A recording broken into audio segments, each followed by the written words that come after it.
नमस्कार दोस्तों, turning points अपने people's president APJ Abdul Kalam द्वारा दिल से लिखी वो पुस्तक है जो वहाँ से आरंभ होती है जहाँ उनकी आत्मकथा का पहला भाग विंग्स ऑफ फायर समाप्त हुई थी।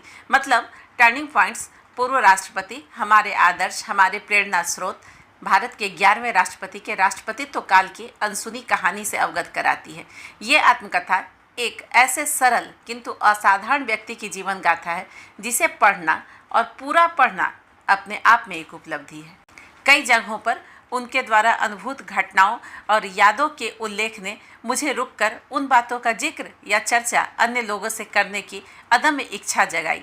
मैंने उन पृष्ठ संख्याओं को नोट किया और किताब खत्म करने के बाद जल्दी से उसकी चर्चा आपसे करने बैठ गई। पहला प्रसंग, ये प्रसंग ऐसा है जिसने बालक कलाम का मूल्यबोध रचा।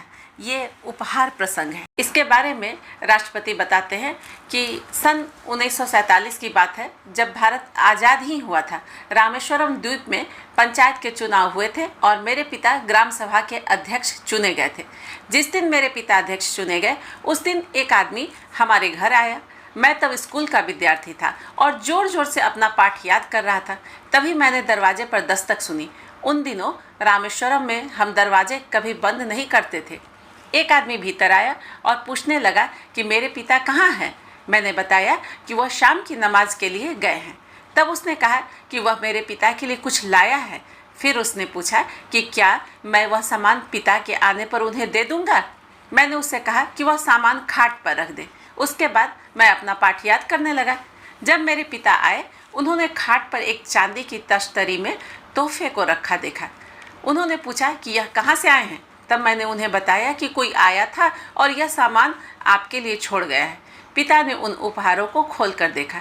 उसमें कुछ कीमती कपड़े थे, कुछ चांदी के प्याले थे और कुछ मिठाइयाँ थी। उन तोहफों को देखकर वह नाराज हो गए। मैं सबसे छोटा बच्चा था। मेरे पिता मुझे बहुत चाहते थे और मैं भी उन्हें बहुत प्यार करता था। उस दिन मैंने पहली बार उनका गुस्सा देखा और पहली ही बार मैंने उनसे मार भी खाई। मैं डर गया और रोने लगा। बाद में मेरे पिता ने अपनी नाराज़गी की वजह बताई और समझाया कि बिना उनकी इजाज़त के मैं कभी किसी से कोई तोहफ़ा उनके लिए स्वीकार न करूं। उन्होंने एक हदीस सुनाते हुए समझाया कि जब खुदा किसी इंसान को किसी ओहदे पर बैठाता है तो वह उसकी ज़रूरतों का बंदोबस्त करता है। अगर कोई शख्स इससे ज़्यादा कुछ लेता है तो वह गैरवाजिब होता है। आगे उन्होंने बताया कि तोहफे स्वीकार करना अच्छी आदत नहीं होती। तोहफे हमेशा किसी खास मकसद के साथ दिए जाते हैं, इसलिए उन्हें लेना खतरनाक है। यह सांप को छूने जैसा है जिसके बाद उसका जहर आपको मिलता है। उनका यह पाठ मेरे दिमाग में आज भी ताज़ा है, जबकि मैं आज 80 बरस से ज़्यादा उम्र का हो चुका हूँ। यह घटना मेरे दिमाग में गहराई से घर कर गई और उसने मेरा मूल्य बोध रचा है। अब भी जब कोई व्यक्ति मेरे सामने कोई उपहार लेकर आता है, मेरा दिल दिमाग कांप उठता है। बाद में मैंने मनुस्मृति में भी यही पढ़ा था। उसमें भी कहा गया है कि उपहार ग्रहण करने से मनुष्य के भीतर की अंतर ज्योति बुझ जाती है। मनु के अनुसार उपहार प्राप्त करना इसलिए निषिद्ध है कि पाने वाला देने वाले के एहसान तले दब जाता है और अनैतिक या गैर कानूनी काम करने को मजबूर हो जाता है। दूसरा प्रसंग हज की तीर्थ यात्रा से संबंधित है।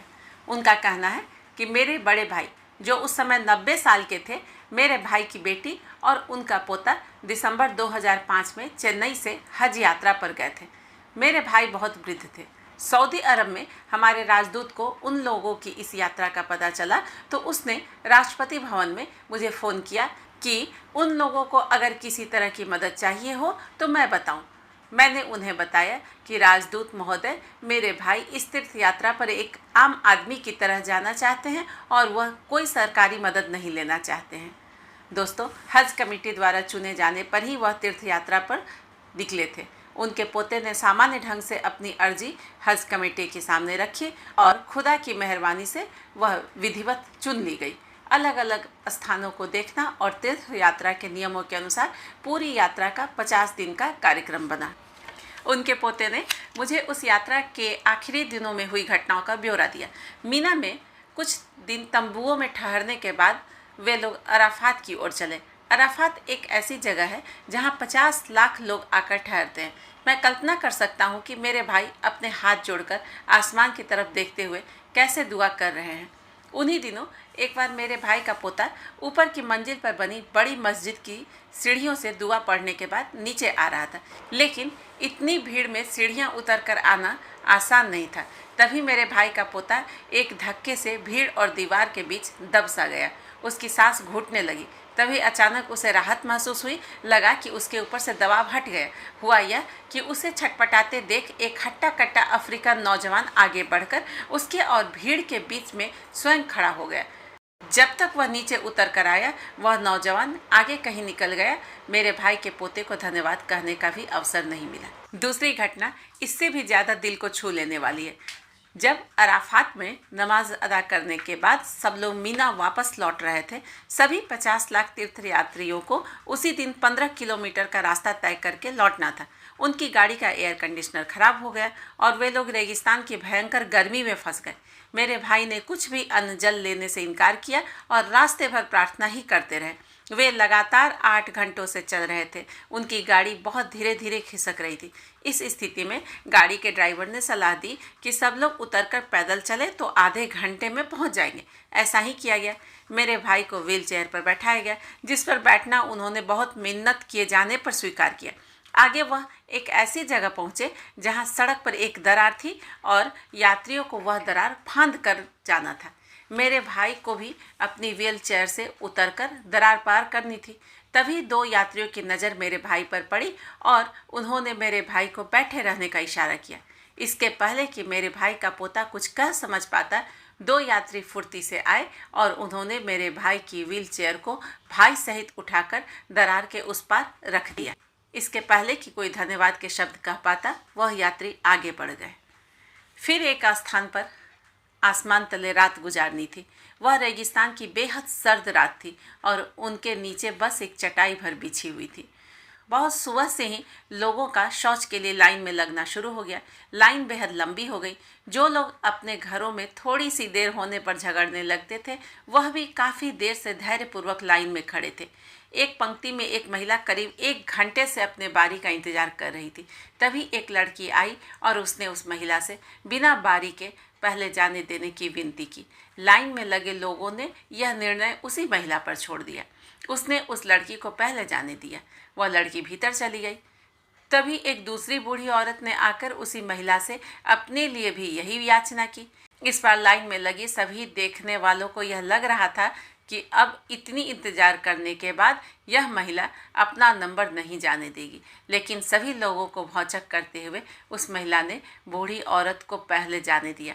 यहाँ यह गौर करने लायक बात है कि वे दोनों एक दूसरे से परिचित भी नहीं थी।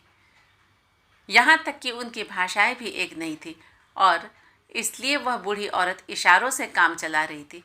इस दृष्टांत से यह पता चलता है कि छोटे छोटे प्रसंग भी हमारी ज़िंदगी में कैसे बदलाव ला देते हैं। उनकी ये सब बातें सुनकर मुझे यह एहसास हुआ कि मौका मिलने पर अपने सहजीवियों के प्रति हमारे प्रेम की ऐसी अविरल धारा बहने लगती है जो रोके नहीं रुकती और उसका आवेग सारे शिकवे शिकायतें बहा ले जाता है। तीसरा प्रसंग, ग्रीस की यात्रा। जब मैं ग्रीस गया तो मैंने विशेष रूप से सुकरात की गुफा देखने जाना पसंद किया। लोग प्रायः वहां जाने से बचते हैं क्योंकि वहां पहुंचने का रास्ता पहाड़ी है और कठिन भी है। मेरे अनुरोध पर वहां मेरे जाने की व्यवस्था की गई। मैंने उस गुफा में चंद मिनट गुजारे। वहां टिमटिमाते प्रकाश की व्यवस्था थी। उन 5 मिनटों में मैं वहां अकेला था। मैं ध्यान की मनः स्थिति में था। मैं मनन कर रहा था। सुकरात ने, जो कि विश्व का एक महान चिंतक था, विष पान करके अपना जीवन समाप्त क्यों किया। मैंने उसके शब्द याद किए, उनके द्वारा उच्चारित विवेकपूर्ण उपदेश याद किए। उस अंधेरी गुफा में कोई भी उस तार्किकता का प्रकाश देख सकता है जो सुकरात दुनिया को दे गए। चौथा प्रसंग है डॉक्टर नेल्सन मंडेला से मिलना।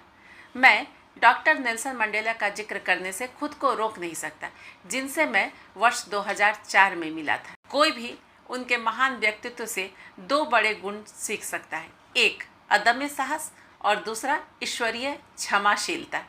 केप टाउन अपने टेबल माउंटेन के लिए प्रसिद्ध है। उसकी 3 चोटियाँ, टेबल चोटी, डेवल चोटी और फेक चोटी, ये चोटियाँ दिन भर छितरे हुए बादलों के कारण अपना सौंदर्य बिखेरती रहती हैं। कभी गहरे रंग के बादल, कभी सफ़ेद, जो चोटियों को घेरे रहते हैं। हम हेलीकॉप्टर द्वारा केप टाउन से रोबेन द्वीप तक गए। जब हम वहां पहुंचे तो हमारा स्वागत डॉक्टर नेल्सन मंडेला के कारावास के साथी ने किया। मैं वह छोटी सी कोठरी देखकर दंग रह गया, जिसमें 6 फुट कद के डॉक्टर मंडेला 26 वर्षों तक काले गोरों का भेद मिटाने की कोशिश के अपराध में कैद रहे। उनके जीवन का अधिकांश भाग उसी द्वीप में बीता। उन्हें दिन की धूप में पास की पहाड़ी पर खदानों में काम करने के लिए ले जाया जाता था। यह तब जब उनकी नज़र बहुत कमज़ोर हो गई थी। यातनाएं दिए जाने के बावजूद उनके अदम्य साहस में कोई कमी नहीं आई। अपनी उसी कोठरी में वार्डन के सोने चले जाने के बाद उन्होंने अपनी पुस्तक लॉन्ग वॉक टू फ्रीडम लिखी, जो बाद में बहुत प्रसिद्ध हुई। मेरा उनसे जोहानसबर्ग में उनके आवास पर मिलना एक बहुत बड़ी घटना थी। जब मैंने उनसे हाथ मिलाया तो मुझे लगा कि मैं किसी महान आत्मा का हाथ छू रहा हूँ। जब वह उठकर खड़े हुए, उन्होंने अपनी छड़ी छोड़ दी। मैंने उन्हें सहारा दिया।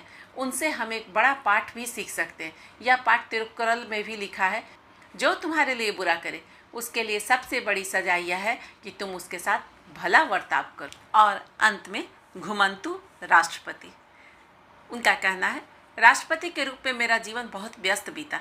अपने कार्यकाल के पहले ही वर्ष में मेरा लक्ष्य था कि मैं अपने सुंदर देश की यात्रा पर निकलूं, सभी राज्यों को जाकर देखूं, वहां के निवासियों का जीवन कैसा है, उनके परिवेश, उनके पर्यावरण और उनकी समस्याओं को समझूं। लक्षद्वीप केरल के सागर तट से लगा हुआ एक छोटा सा द्वीप समूह है। बस यही एक ऐसा स्थान है जो मैं दुर्भाग्य से देख नहीं पाया।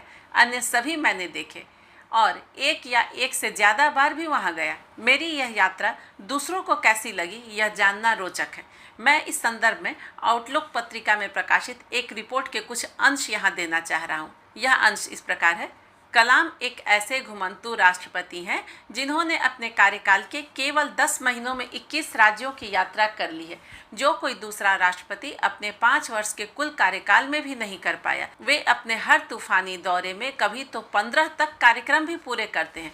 अक्सर कार्यक्रम से एक रात पहले पहुंचते हैं, जिससे कि अगले दिन का अधिकतम उपयोग कर सकें।